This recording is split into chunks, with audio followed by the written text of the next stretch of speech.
விஜயோடைய தாவேகா கட்சி வந்து வளர்ச்சியை நோக்கி போகிறதா, அசுர வளர்ச்சியை நோக்கி போகிறதா, மந்த நிலையில் இருக்குதா அப்படின்ட்டு வந்து விவாதத்தை தாண்டி, அது எல்லாருக்கும் ஒரு கண்ண உறுத்துது. குறிப்பாக தமிழகத்தில் உள்ள அனைத்து கட்சிகளுக்கும் விஜயோடைய அந்த டிவிகே கட்சியினுடைய வளர்ச்சி வந்து வயித்துல புளிய கரைக்குதுன்னு நான் பல வீடியோக்கள்ல சொல்லியிருக்கிறேன். இன்னொரு முக்கியமான ஒரு விஷயம் வந்து, நான் வந்து ஏதோ டிவிகேல வந்து பிஆர்ஓவோ அல்லது அங்க வேண்டப்பட்டவனோ விஜய்க்கு வந்து நம்ம வந்து ஒண்டு வீட்டுக்காரரோ அல்லது வந்து அ சொந்தக்காரரோ கிடையவே கிடையாது. இது திரும்ப திரும்ப சொல்றதுக்கான காரணம் என்னன்னா, விஜயோடைய சினிமா வளர்ச்சியிலிருந்து நாம பார்த்துட்டு வரேன் நான். பார்த்துட்டு வந்து ஒரு நடிகனாக இருந்து, நடிகனான பிறகு, ஒரு உச்ச நடிகரான பிறகு, உச்ச நடிகர்ல ஒரு பல கோடி சம்பளம் வாங்கக்கூடிய ஒரு நபர், அத வேணான்னு சொல்லிட்டு ஒரு அரசியலுக்குள்ள வர்றதே பெரிய துணிச்சல். வந்த பிறகு இவ்வளோ பெரிய மாஸ் காட்டியிருக்கிறது, தொடர்ச்சியா அந்த அரசியல கொண்டு நகர்ந்து போகிறது வந்து. அதெல்லாம் தாண்டி விஜய்க்கு பக்கபலமாக இப்ப ஆதவ் அர்ஜுன், அப்புறம் வந்து புஷி ஆனந்த், ஜான் ஆரோக்கியசாமி, இப்படி நெறைய பேர் உள்ள வந்திருக்காங்க. இதோ நாளைக்கு வந்து டிவிகேனுடைய பொதுக்குழு, செயற்குழு கூட்டம் மிக பிரம்மாண்டமான ஒரு கூட்டமா நடத்தப் போகிறாங்க. அங்க எடுக்கப் போற தீர்மானங்கள், முடிவுகள் என்ன என்றெல்லாம் ஒரு பக்கம் இருக்கட்டும். அது ஒரு தனி வீடியோவா பேசுவோம்.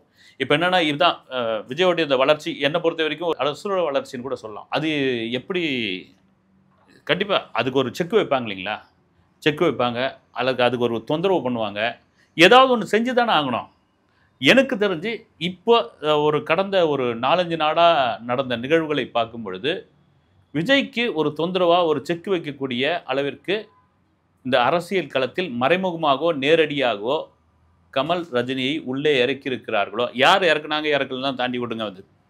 அந்த ஒரு 4, 5 நாளா நான் வாட்ச் பண்ணிட்டு இருக்கேன். நேத்து ரஜினி முன்னாள் முதல்வர் மறைந்த செல்வி ஜெயலலிதா அவர்களுடைய போயஸ் கார்டன் இல்லத்துக்கு போயிட்டு வந்தாங்க. அப்போ ஒரு பேட்டி கொடுத்தாங்க. அது என்னன்னு நான் பேசிக்கிறேன் நானு.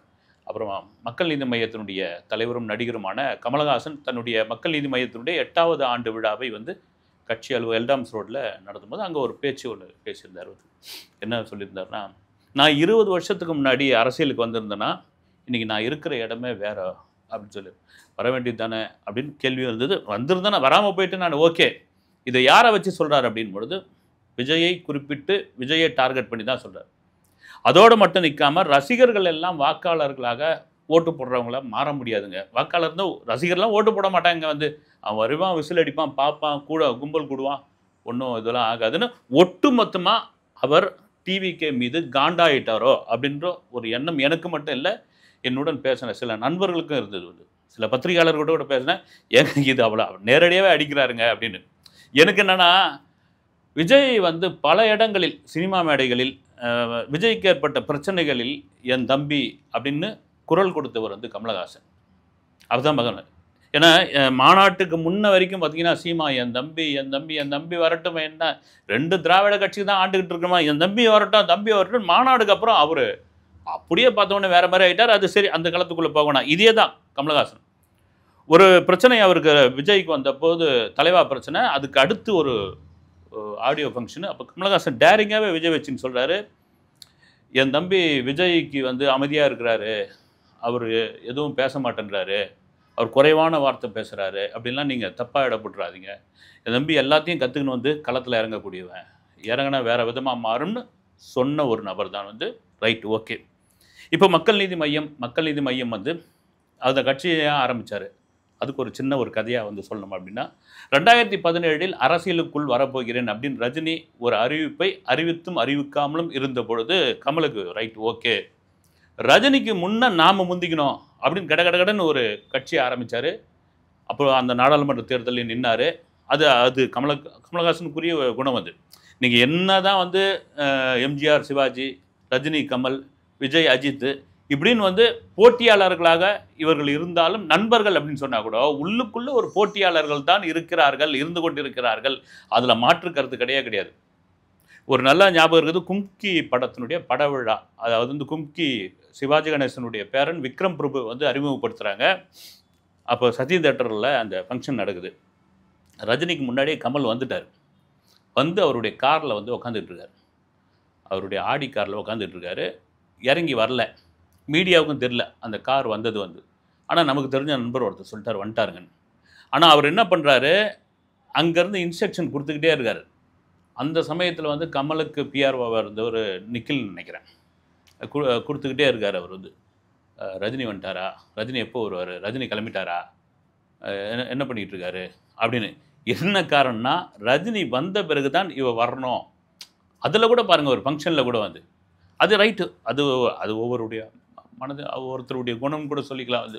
இப்போ மக்கள் நீதி மையம் ஆரம்பிச்சாரு. ஆரம்பிச்சு நாடாளுமன்ற தேர்தல்ல நின்னாரு. நின்ன பொழுது அந்த நிக்கிறதுக்கு முன்னாடி திமுக அரசையும், பிஜேபியும் டிவிய உடைச்சு தன்னுடைய எதிர்ப்புலாம் தெரிவிச்சாரு. டார்ச் அடிச்சாரு.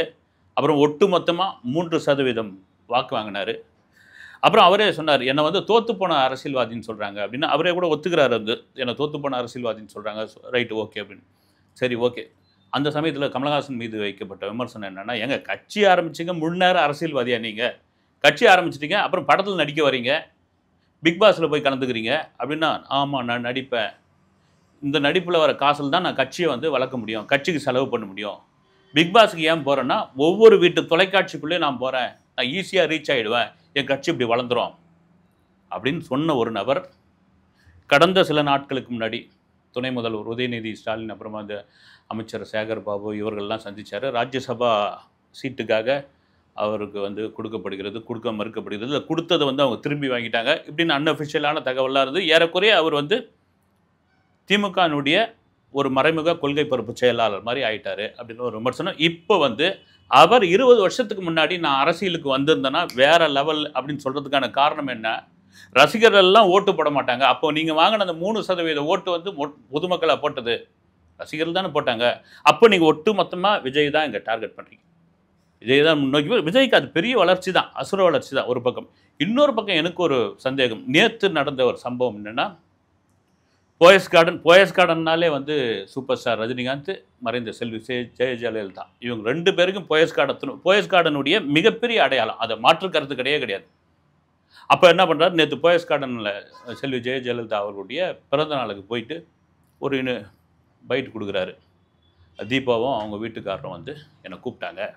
கூப்பிட்ட உடனே, "சரி நான் வந்து கலந்துக்கிறேன்" அப்படின்னு சொல்லி இங்க வந்தேன் நானு. இங்க வந்து 4 முறை வந்திருக்கிறேன். ஒரு முறை வந்து அவங்கள கூட நான் படம் நடிக்கிற மாரி ஜெயலலிதா கூட நான் படம் நடிக்கிற மாரி இருந்து அதுக்காக பேசுறதுக்காக வந்தேன். அடுத்த முறை வந்து என்னுடைய மகளுக்கு திருமண பத்திரிக்கை வைக்கிறதுக்காக வந்தேன். இன்னொரு முறை எதுக்கோ வந்தேன் அப்படின்றாரு. இப்ப 4வது முறை வந்தேன் அப்படின்னு சொல்லிட்டு இருந்தவரு, இவ்வளவு காலம் இந்த பிறந்த நாள் ஒரு இத்தனை வருஷம் வந்ததுல வந்து ஒரு நினைவு தினமோ, பிறந்த தினமோ, இப்போ பக்கத்திலேயே இருக்கிறவரு, அடுத்த தெருவிலேயே இருக்கிறவரு, அதே ஏரியாவுல இருக்கிற ரஜினிகாந்த் அப்ப வராதவரு ஏன் இப்போ வந்திருக்காரு? அப்படின்ற ஒரு கேள்வி அங்கே எழுந்துள்ளது.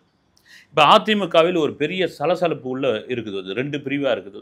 ஓபிஎஸ் ஒண்ணு, எடப்பாடி ஒண்ணு, அப்புறம் வந்து சசிகலா அவர்கள், அப்புறம் வந்து டிடிவி தினகரன் அவர்கள் இவங்கலாம் வெளியே இருந்தா கூட அதிமுகவினுடைய ஒருங்கிணைந்த இந்த அகண்ட தஞ்சை மாவட்டம்னு வாங்க பாருங்க. அது மாரி வந்து ஒருங்கிணைந்த அல்லது வந்து அகண்ட ஒரு அதிமுகவினுடைய அங்கங்க பிரிவுகளா இருக்காங்க வந்து. இவங்க இருக்கிற நேரத்தில, தீபா இப்போ ரஜினிகாந்த கூப்பிடுறதுக்கான காரணம் என்ன? அவர் வந்து தீபாவ பத்தி பேசுறதுக்கான காரணம் என்ன? இவ்வளவு காலம் இருந்த அந்த போயஸ் கார்டன்ல வந்து பார்க்காத ரஜினிகாந்த் இப்ப ஏன் வரணும்னு. முன்னாடி நடந்த சம்பவங்கள்லாம் உங்களுக்கு தெரியும் வந்து. ரஜினிகாந்த் ஏன்னா போயஸ் கார்டனுக்குள்ள தேவையற்ற கார்கள் அல்லது கார்கள் வரும்பொழுது, முதல்வரா இருக்கும்பொழுது, அத ஒவ்வொன்னுத்தையும் செக் பண்ணி தான் உள்ள அனுப்பணும்.